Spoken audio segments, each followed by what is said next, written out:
क्या आपको भी शेयर फोर्स और बेंडिंग मोमेंट डायग्राम बनाने में डर लगता है? क्या प्लस और माइनस के साइन कन्वेंशन आपको हमेशा कंफ्यूज करते हैं? यदि हाँ, तो आने वाले कुछ मिनट में आपका डर और कंफ्यूजन दोनों खत्म होने वाले। नमस्कार दोस्तों, स्वागत है आपका अपने कट्टा इंजीनियर्स यूट्यूब चैनल पर। आज हम इस वीडियो में सिविल और मैकेनिकल इंजीनियरिंग का सबसे important topic shear force and bending moment diagram को बिल्कुल बेसिक से आसान भाषा में और शॉर्ट ट्रिक के साथ समझें। इस वीडियो के बाद आप किसी भी बीम का डायग्राम बिल्कुल चुटकियों में बना लेंगे। तो चलिए बिना किसी देरी के शुरू करते हैं। Point number 1, types of beam. Simply supported beam, cantilever beam, overhanging beam. Simply supported beam, इसमें बीम के दोनों एंड पे सपोर्ट लगा रहता है और हमें एंड पॉइंट पे सपोर्ट रिएक्शन फाइंड आउट करनी पड़ती है। जैसे कि इस डायग्राम में एट पॉइंट ए और एट पॉइंट डी, ये बीम के दो एंड पॉइंट है, तो हमें reaction R A reaction R D find out करनी पड़ती है। चाहे आप लेफ्ट टू राइट या right to left numerical solve करें, दोनों केस में हमें reaction R A R D find out करनी पड़ती है। कैंटिलीवर बीम, इसका एक एंड फिक्स रहता है और एक एंड फ्री रहता है। जो एंड फिक्स है उधर मैक्सिमम शेयर फोर्स और मैक्सिमम बेंडिंग मोमेंट रहती है। तो फिक्स एंड पे हमें रिएक्शन आर ए और मोमेंट ये में फाइंड आउट करना पड़ता है। यदि आप left to right numerical solve करते हैं तो आपको reaction R A moment at point A find out करना पड़ता है। यदि आप right to left numerical solve करेंगे तो आपको आर ए और ए में फाइंड आउट करने की जरूरत नहीं। सबसे इंपॉर्टेंट नोट, जब भी कभी आप कैंटिलीवर बीम का न्यूमेरिकल सॉल्व करेंगे, यदि राइट टू लेफ्ट आप न्यूमेरिकल सॉल्व करेंगे तो आपको आर ए और एम ए की वैल्यू फाइंड आउट करने की कोई जरूरत नहीं। यदि आप left to right numerical solve करेंगे तो आपको आर ए और एम ए फाइंड आउट करना पड़ेगा। तो आपको दोनों मेथड से न्यूमेरिकल सॉल्व करना आना चाहिए। आगे हम देखेंगे बहुत आसान भाषा में लेफ्ट टू राइट कैसे सॉल्व करेंगे और राइट टू लेफ्ट न्यूमेरिकल कैसे सॉल्व करेंगे। Next, overhanging beam. इसमें एक एंड या दोनों एंड सपोर्ट रिएक्शन से बाहर रहते हैं। जैसे कि इस डायग्राम में ए बी सपोर्ट रिएक्शन से बाहर है और C D A support reaction से बाहर है, इसे हम ओवरहैंगिंग बीम कहते हैं। इसमें भी एट पॉइंट सी और एट पॉइंट बी जो सपोर्ट है वहां पे हमें रिएक्शन फाइंड आउट करनी पड़ती है। चाहे आप left to right numerical solve करें या राइट टू लेफ्ट, दोनों केस में आपको सपोर्ट रिएक्शन फाइंड आउट करनी पड़ती है। तो फाइनली सिंपली सपोर्टेड बीम और ओवरहैंगिंग बीम में आप लेफ्ट टू राइट सॉल्व करें या राइट टू लेफ्ट सॉल्व करें, आपको सपोर्ट रिएक्शन हमेशा फाइंड आउट करनी पड़ती है। लेकिन कैंटिलीवर बीम में यदि आप राइट टू लेफ्ट सॉल्व करेंगे तो आपको आर ए और एम ए की वैल्यू फाइंड आउट करने की जरूरत नहीं। यदि आप लेफ्ट टू राइट सॉल्व करेंगे तो आपको आर ए और एम ए की वैल्यू फाइंड आउट करनी पड़ेगी। Point number 2, types of load. Point load या कॉन्सेंट्रेटेड लोड, पूरे बॉडी का वेट एक सर्टन पॉइंट पे एक्ट होता है, उसे हम पॉइंट लोड या कॉन्सेंट्रेटेड लोड कहते हैं। और पॉइंट लोड की जो गिवन वैल्यू है वो हम न्यूमेरिकल सॉल्व करते समय डायरेक्ट इस्तेमाल करते हैं। जैसे कि इस डायग्राम में एट पॉइंट डी 5 किलोन्यूटन इतना में पॉइंट लोड या कॉन्सेंट्रेटेड लोड दिया है, तो 5 किलोन्यूटन हम क्या करेंगे, न्यूमेरिकल सॉल्व करते समय डायरेक्ट इस्तेमाल करेंगे। नेक्स्ट है मोमेंट और कपल। इसकी भी जो गिवन वैल्यू है हम न्यूमेरिकल सॉल्व करते समय डायरेक्ट इस्तेमाल करेंगे। जैसे कि इस डायग्राम में clockwise moment 10 kilonewton metre given है, तो 10 किलोन्यूटन मीटर हम न्यूमेरिकल सॉल्व करते समय इस्तेमाल करेंगे। Uniformly distributed load, UDL. UDL की जो गिवन वैल्यू है हम न्यूमेरिकल सॉल्व करते समय डायरेक्टली इस्तेमाल नहीं करेंगे। यूडीएल का हमें क्या करना पड़ता है, पॉइंट लोड में कन्वर्ट करना पड़ता है। उसके बाद हम क्या करेंगे, पॉइंट लोड की जो वैल्यू आती है वो हम क्या करेंगे, कैलकुलेशन में इस्तेमाल करेंगे। तो यूडीएल को पॉइंट लोड में कन्वर्ट कैसे करते हैं, तो यूडीएल की इंटेंसिटी इंटू यूडीएल की लेंथ, दोनों का गुना, मतलब क्या हुआ, यूडीएल का पॉइंट लोड में कन्वर्ट। जैसे कि स्मॉल डब्ल्यू यूडीएल की इंटेंसिटी है और कितने डिस्टेंस पर फैला है, यल इतने डिस्टेंस पर फैला है, तो डब्ल्यू इंटू यल ये क्या हुआ, यूडीएल का पॉइंट लोड में कन्वर्ट। यूडीएल को पॉइंट लोड में कन्वर्ट करने के लिए एक आसान ट्रिक, यूडीएल दिखने में कैसा होता है, रेक्टेंगल जैसा होता है, तो रेक्टेंगल का एरिया हम कैसे निकालते हैं, बेस इंटू डेप्थ। सिमिलरली हम इधर पॉइंट लोड में कैसा कन्वर्ट करेंगे, बेस कितना है, लेंथ यल, और डेप्थ कितने है, स्मॉल डब्ल्यू, तो डब्ल्यू इंटू यल ये क्या हुआ, यूडीएल का पॉइंट लोड में कन्वर्ट। और इसका सेंट्रॉइड किधर होता है, यदि ये बेस है तो b/2 और b/2, इधर लेंथ यल है तो l/2 एक एग्जांपल के साथ हम समझेंगे। 4 किलोमीटर मीटर इतना यूडीएल कितने डिस्टेंस पर फैला है, इधर से 2 इधर से 2, टोटल 4 मीटर पे फैला है। तो 4 इंटू 4 करना, ये क्या हुआ, पॉइंट लोड में कन्वर्ट हुआ। 4 इंटू 4 कितना, 16, और किधर एक्ट होगा, बराबर सेंटर में, इधर से 2 मीटर इधर से 2 मीटर, तो 16 किलो न्यूटन इधर एक्ट होगा, इधर से 2 मीटर और इधर से 2 मीटर। ऐसे हम क्या करेंगे, यूडीएल का पॉइंट लोड में कन्वर्ट करेंगे और जो पॉइंट लोड आएगा उसको हम कैलकुलेशन में इस्तेमाल करेंगे। नेक्स्ट है यूनिफॉर्मली वेरिंग लोड यूवीएल। इसका भी गिवन वैल्यू हम न्यूमेरिकल सॉल्व करते समय डायरेक्टली इस्तेमाल नहीं कर सकते, इसका पॉइंट लोड में कन्वर्ट करना पड़ता है और जो पॉइंट लोड की वैल्यू आएगी वो हम क्या करेंगे न्यूमेरिकल सॉल्व करते समय इस्तेमाल करेंगे। तो ये दिखने में कैसा है ट्रायंगल, ट्रायंगल का एरिया हम कैसे निकालते हैं 1/2 बेस इंटू हाइट। सिमिलरली हम पॉइंट लोड वैसे ही निकालेंगे, कैसा होगा 1/2 बेस कितना हुआ यल और हाइट कितनी हुई स्मॉल डब्ल्यू, तो 1/2 स्मॉल डब्ल्यू इंटू यल ये क्या हुआ यूवीएल का पॉइंट लोड में कन्वर्ट। और एक किधर एक्ट होता ट्रायंगल का सेंट्रोइड हम किधर निकालते जो एपेक्स है एपेक्स से लेकर 2b/3 2b/3 पे एपेक्स से डिस्टेंस रहता और जहां पे हाइट है हाइट से b/3 पे एक्ट रहता। सिमिलरली इधर बेस कितना है हमारा यल, तो जीरो इंटेंसिटी से कितना होगा 2l/3 और हायर इंटेंसिटी से l/3 पे एक्ट होगा। तो point number 2 types of load में ध्यान में रखने वाली बात, point load concentrated load given हो तो उसको हम क्या करेंगे as it is numerical solve करते समय इस्तेमाल करेंगे। मोमेंट गिवन हो तो भी हम क्या करेंगे मोमेंट को as it is numerical solve करने के लिए इस्तेमाल करेंगे। यूडीएल यूनिफॉर्म डिस्ट्रीब्यूटेड लोड की गिवन वैल्यू हम न्यूमेरिकल सॉल्व करते समय डायरेक्ट इस्तेमाल नहीं करेंगे, उसको क्या करेंगे पॉइंट लोड में कन्वर्ट करेंगे। कैसे करेंगे लोड की इंटेंसिटी इंटू उसकी length small W into L और कहाँ पे एक्ट होगा बराबर बीच में, टोटल डिस्टेंस यल है तो इधर से l/2 इधर से l/2, इधर क्या होगा सेंटर में पॉइंट लोड एक्ट होगा और जो नया पॉइंट लोड है वो हम क्या करेंगे न्यूमेरिकल सॉल्व करते समय इस्तेमाल करेंगे। सिमिलरली यूवीएल में क्या करेंगे 1/2 बेस इंटू हाइट, 1/2 बेस कितना यल हाइट कितनी w, 1/2 w इंटू यल ये होगा पॉइंट लोड और किधर एक्ट होगा जो हाई इंटेंसिटी है वहां से l/3 और जीरो इंटेंसिटी से 2l/3। पॉइंट नंबर 3 सबसे इंपॉर्टेंट साइन कन्वेंशन। यदि 3 बातें आप हमेशा ध्यान में रखेंगे तो आपको साइन कन्वेंशन कभी भी कंफ्यूज नहीं करेगा। बात नंबर 1, जब भी हम कभी नोटबुक में लिखते तो लेफ्ट टू राइट लिखते, इसे हम सही मेथड मानते। कुछ उसी प्रकार जब भी हम न्यूमेरिकल सॉल्व करेंगे left to right numerical solve करने से सही मेथड मानेंगे। बात नंबर 2, जब भी हम लाइफ में नीचे से ऊपर आते तो उसे हम सक्सेस कहते और उसे हम पॉजिटिव मानते। कुछ उसी प्रकार जब भी कोई फोर्स नीचे से ऊपर जाता है उसे हम अपवर्ड फोर्स कहते हैं तो हम क्या करेंगे उसे भी पॉजिटिव मानेंगे। बात नंबर 3, हमारी घड़ी जिस डायरेक्शन में घूमती है उसे हम क्लॉकवाइज डायरेक्शन कहते और उसी डायरेक्शन को हम सही भी मानते, तो ये क्या हुआ पॉजिटिव हुआ। तो हमेशा क्लॉकवाइज डायरेक्शन कैसी रहेगी पॉजिटिव रहेगी। तो अब तक ध्यान में रखने वाली 3 बातें, left to right numerical solve करना सही मेथड है, नीचे से ऊपर यानी कि अपवर्ड फोर्स पॉजिटिव मानेंगे और घड़ी की डायरेक्शन क्लॉकवाइज डायरेक्शन पॉजिटिव लेंगे। यदि अपवर्ड फोर्स पॉजिटिव मानेंगे तो डाउनवर्ड फोर्स क्या होगा नेगेटिव होगा। यदि हम क्लॉकवाइज डायरेक्शन को पॉजिटिव मानेंगे तो एंटी क्लॉकवाइज क्या होगा नेगेटिव होगा। ये अगर 3 बातें हम ध्यान में रखते हैं तो साइन कन्वेंशन में कभी भी आपको कंफ्यूजन नहीं होगा। तो एक बार डिटेल में देखते हैं साइन कन्वेंशन। जब भी हम कभी support reaction RA/RD find out करेंगे तो अपवर्ड फोर्स कैसा लेना पॉजिटिव लेना और डाउनवर्ड फोर्स नेगेटिव लेना और इसमें क्लॉकवाइज डायरेक्शन में जो मोमेंट है वो पॉजिटिव लेंगे और एंटी क्लॉकवाइज में नेगेटिव लेंगे। नेक्स्ट, जब भी हम शेयर फोर्स का कैलकुलेशन करेंगे अगर लेफ्ट टू राइट हम न्यूमेरिकल सॉल्व करते हैं तो ये मेथड कैसे है सही मेथड है और इस सही मेथड के लिए अपवर्ड फोर्स कैसा रहेगा पॉजिटिव रहेगा, अपवर्ड पॉजिटिव है तो डाउनवर्ड नेगेटिव रहेगा। सिमिलरली बेंडिंग मोमेंट कैलकुलेशन में जब भी हम left to right numerical solve करेंगे लेफ्ट टू राइट यानी सही मेथड के लिए क्लॉकवाइज पॉजिटिव रहेगा, यदि क्लॉकवाइज पॉजिटिव है तो एंटी क्लॉकवाइज क्या होगा नेगेटिव होगा।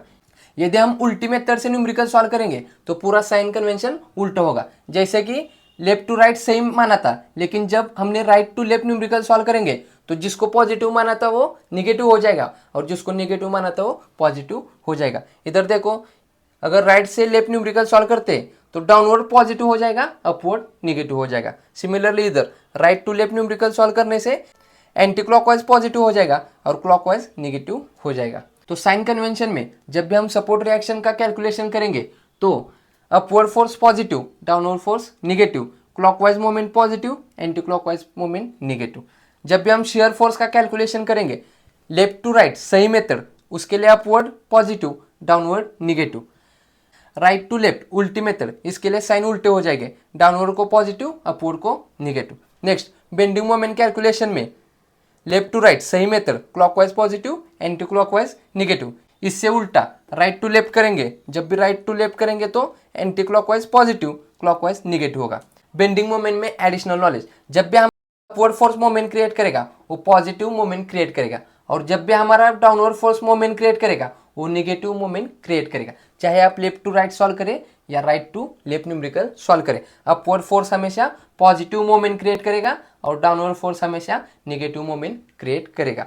जब भी हमारा मोमेंट बीम को सैगिंग करेगा यानी स्माइल जैसा बनाएगा तो हम उसे पॉजिटिव मानते हैं, और जब भी हमारा मोमेंट बीम को हगिंग करेगा, सैड जैसा बनाएगा, तो हम उसे नेगेटिव मानते हैं। तो कुल मिला के साइन कन्वेंशन में ध्यान में रखने वाली 3 बातें, left to right numerical solve करना सही तरीका, अपवर्ड फोर्स पॉजिटिव लेना और क्लॉकवाइज मोमेंट पॉजिटिव लेना। ये 3 बातें अगर हमने ध्यान में रखी तो आप किसी भी बीम का डायग्राम चुटकियों में बना लेंगे, और ये चीज़ें और भी आसान हो जाएगी जब हम इसका न्यूमेरिकल सॉल्व करते समय इस्तेमाल करेंगे। और भी इससे रिलेटेड कुछ डाउट है तो न्यूमेरिकल सॉल्व करते समय वो भी आपका क्लियर हो जाएगा।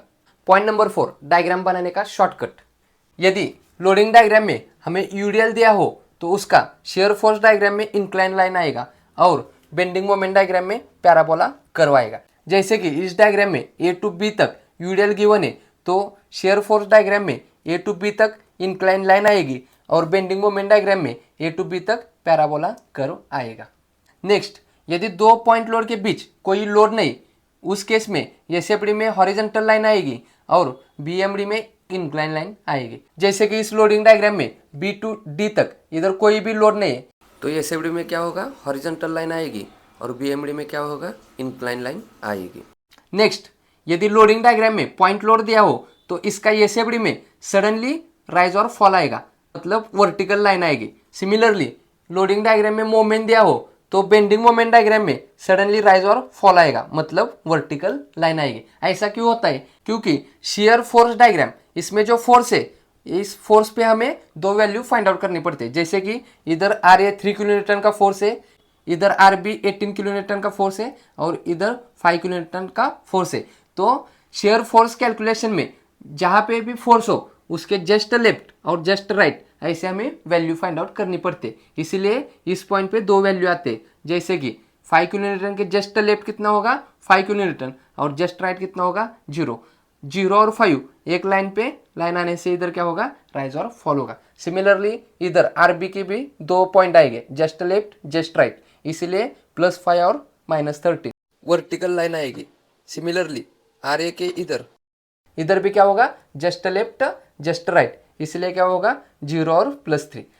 शेयर फोर्स डायग्राम, इसमें जो फोर्स है इसीलिए जहाँ जहाँ फोर्स होगा वहाँ पे 2 वैल्यू आ जाएगी। इधर आर ए फोर्स है, आर बी फोर्स है और 5 किलोन्यूटन फोर्स है, इसीलिए इधर 2 वैल्यू, इधर 2 वैल्यू और इधर 2 वैल्यू आ गई। नेक्स्ट, बेंडिंग मोमेंट डायग्राम, जिधर मोमेंट है उधर हमें 2 वैल्यू फाइंड आउट करनी पड़ती है। तो लोडिंग डायग्राम में एट पॉइंट सी मोमेंट है तो क्या करेंगे, जस्ट सी के लेफ्ट और जस्ट सी के राइट में वैल्यू फाइंड आउट करेंगे।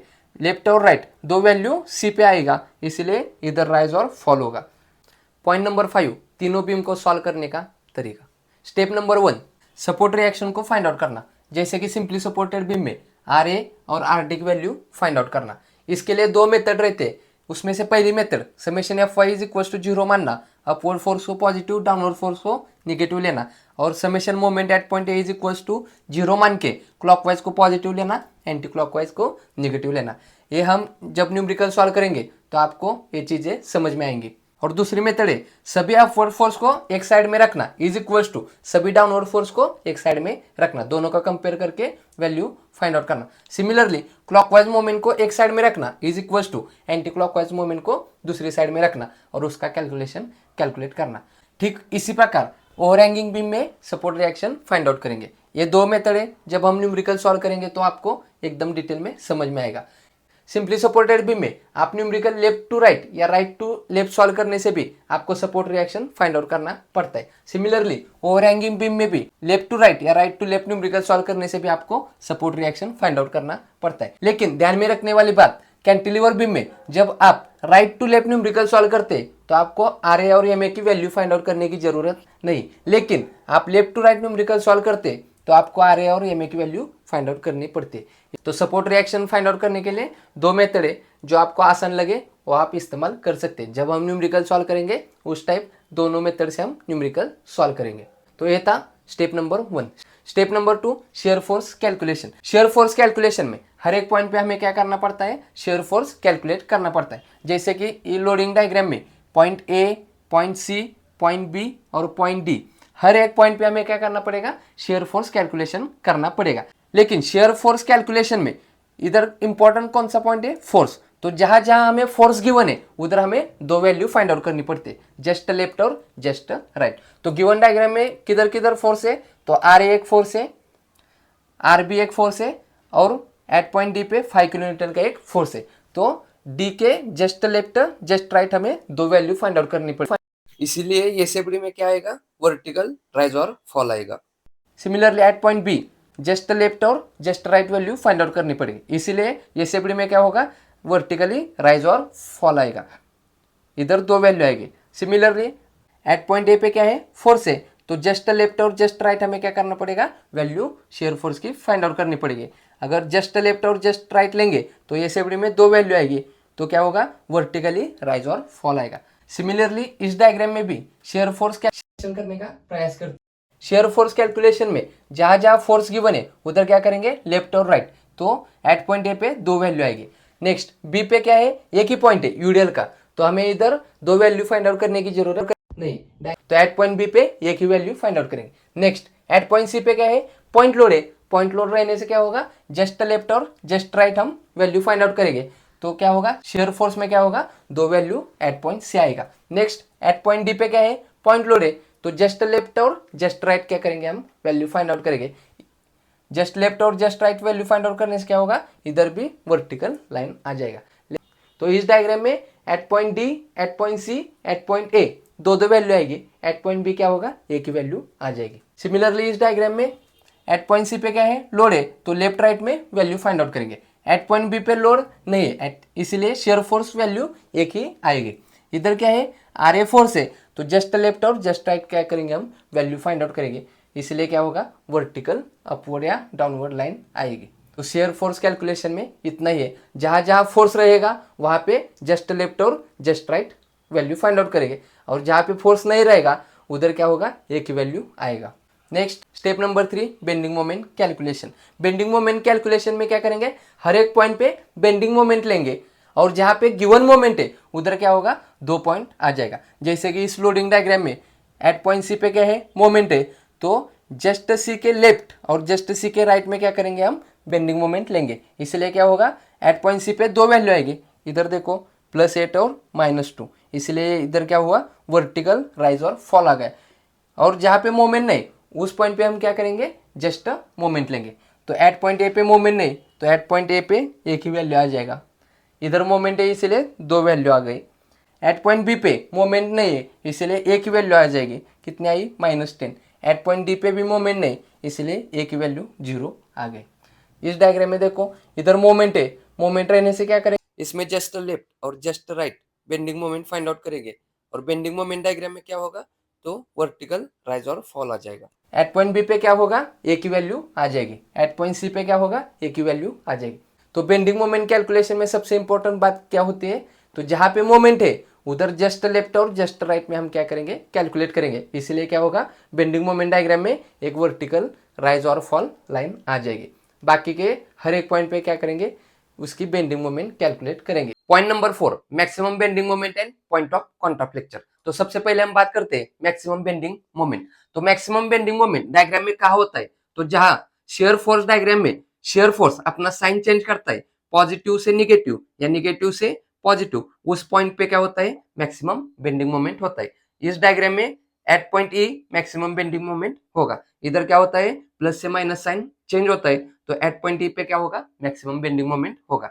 इसमें हमें दो वैल्यू फाइंड आउट करनी पड़ती है। पहली वैल्यू मैक्सिमम बेंडिंग मोमेंट कितने डिस्टेंस पर एक्टिव, वो डिस्टेंस x, और दूसरी मैक्सिमम बेंडिंग की मैक्सिमम वैल्यू कितनी है, वो वैल्यू फाइंड आउट करनी पड़ती है। तो सबसे पहले हम देखेंगे मैक्सिमम बेंडिंग मोमेंट का डिस्टेंस कैसे फाइंड आउट करें। इसके लिए दो मेथड है, जिसमें से पहली method at point E shear force 0 मान के कैलकुलेशन करना, हमें x की वैल्यू मिल जाएगी। Method number 2, similar triangle rule. इसमें क्या करेंगे, पहले ट्रायंगल की हाइट डिवाइडेड बाय पहले ट्रायंगल का बेस इज इक्वल टू दूसरे ट्रायंगल की हाइट डिवाइडेड बाय दूसरे ट्रायंगल का बेस। इसको सॉल्व करने से हमें x वैल्यू मिल जाएगी। इन दोनों मेथड में से जो आपको आसान मेथड लगे उसका आप इस्तेमाल कर सकते हैं। नेक्स्ट है मैक्सिमम बेंडिंग मोमेंट कैलकुलेशन। तो at point E bending moment 0 मान के क्या करना, कैलकुलेशन करना। जो वैल्यू आएगी वो क्या होगा, अपना मैक्सिमम बेंडिंग मोमेंट। तो क्या करना पड़ेगा, bending moment at point E is equal to 0 रख के क्या करना पड़ेगा, कैलकुलेशन करना पड़ेगा। हमें क्या वैल्यू मिलेगी, मैक्सिमम बेंडिंग मोमेंट की वैल्यू मिल जाएगी। नेक्स्ट है पॉइंट ऑफ कॉन्ट्राफ्लेक्चर। तो डायग्राम में पॉइंट ऑफ कॉन्ट्राफ्लेक्चर क्या आता है, जब बेंडिंग मोमेंट डायग्राम में बेंडिंग मोमेंट अपना साइन चेंज करती है, प्लस से माइनस या माइनस से प्लस, उस पॉइंट पे क्या आता है, पॉइंट ऑफ कॉन्ट्राफ्लेक्चर आता है। और ये डिस्टेंस हमें फाइंड आउट करना पड़ता है, इसे हम क्या कहते हैं, पॉइंट ऑफ कॉन्ट्राफ्लेक्चर। जैसे कि इस डायग्राम में ये y1 और ये y2, ये क्या है, पॉइंट ऑफ कॉन्ट्राफ्लेक्चर की वैल्यू है। तो इसे फाइंड आउट करने के लिए हमें क्या करना पड़ेगा, एट पॉइंट ए पे क्या होता है, साइन चेंज होता है, प्लस से माइनस। सिमिलरली एट पॉइंट जी पे क्या होता है, प्लस से माइनस साइन चेंज होता है। तो at point F and at point G क्या होगा, हमें पॉइंट ऑफ कॉन्ट्राफ्लेक्चर मिलेगा। तो इसे फाइंड आउट करने के लिए क्या करेंगे, bending moment at point F is equal to 0 रखेंगे और वैल्यू कैलकुलेट करेंगे। सिमिलरली इस पॉइंट पे point of contraflexure find out करने के लिए क्या करेंगे, bending moment at point G is equal to 0 रख के कैलकुलेशन करेंगे। इसका कैलकुलेशन करते समय तो हमें एक क्वाड्रेटिक इक्वेशन मिलेगा, जैसे कि ax square plus bx square plus c is equal to 0। तो इसे हम कैसे सॉल्व करेंगे, तो x is equal to minus B plus और माइनस अंडर रूट में B square minus 4ac divided by twice a। इसमें वैल्यू पुट करने से हमें y1 और y2 की डिस्टेंस मिल जाएगी। ये सब चीजें जब हम इसके रिलेटेड न्यूमेरिकल सॉल्व करेंगे तो आपको समझ में आ जाएगा। तब तक के लिए इतना ही ध्यान में रखना, शेयर फोर्स डायग्राम में जब भी शेयर फोर्स अपना साइन चेंज करता है तो उस पॉइंट पे क्या होता है, मैक्सिमम बेंडिंग मोमेंट रहता है। और बेंडिंग मोमेंट डायग्राम में जब भी बेंडिंग मोमेंट अपना साइन चेंज करता है, उस पॉइंट पे क्या होता है, पॉइंट ऑफ कॉन्ट्राफ्लेक्चर होता है। तो maximum bending moment and point of contraflexure ज्यादातर हमें ओवरहैंगिंग बीम में दिखने को मिलता है। और एक सबसे इंपॉर्टेंट बात, शेयर फोर्स डायग्राम 0 से स्टार्ट होते है और 0 पे खत्म होते हैं। सिमिलरली बेंडिंग मोमेंट डायग्राम 0 से स्टार्ट होते हैं और 0 पे खत्म होते हैं। तो दोस्तों ये था शेयर फोर्स और बेंडिंग मोमेंट डायग्राम का सबसे आसान तरीका। अगर आज आपने इस वीडियो से कुछ नया सीखा हो और इस वीडियो से आपका डाउट क्लियर हुआ हो तो इस वीडियो को जरूर लाइक करें और अपने दोस्तों के साथ जरूर शेयर करें। इंजीनियरिंग के ऐसे ही मजेदार और इन्फॉर्मेटिव वीडियो के लिए चैनल को सब्सक्राइब करके बेल आइकॉन दबाना बिल्कुल मत भूलिएगा। मिलते हैं अगले वीडियो में एक दमदार टॉपिक के साथ, तब तक के लिए पढ़ते रहे, मुस्कुराते रहे।